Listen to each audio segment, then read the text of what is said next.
Spiritual Principle a Day, March 22nd. The reading is entitled Embracing Our Independence. We find that we can be happy in our own skin if we are willing to let go, not in the old sense of neglecting ourselves, but allowing ourselves to experience our freedom. Living Clean, Chapter 4, Letting Ourselves Go. Independence comes in many forms in NA. The most obvious comes in the form of freedom from active addiction. Waiting to feel like we can truly make choices for ourselves, independent of our disease, can be like watching a pot before it boils.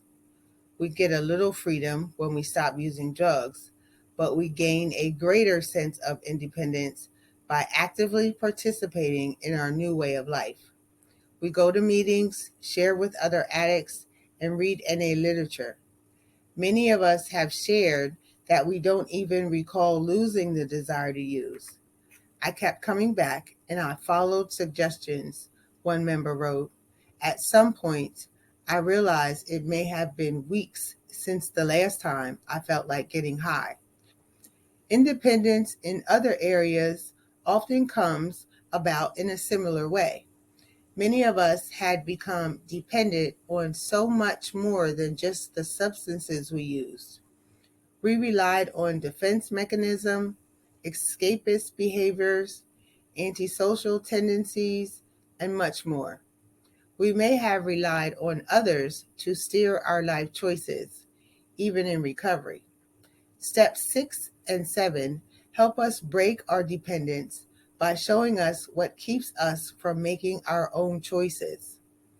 An addict shared about gaining independence by asking, "What would my life look like if I weren't afraid?"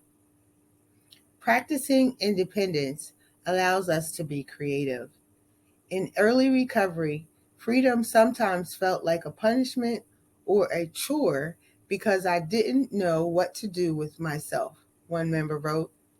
Deciding to get serious about recovery was one of my first truly independent choices. I got the courage to take responsibility for my life, gain stability, become a part of society. I used to depend on others for everything. Now, people in my life can depend on me. Closing thought. Practicing independence helps us embrace our freedom. Rather than letting the open horizon scare me, I will take the wheel and trust my higher power to navigate. Thank you for listening. Don't forget to subscribe to the channel.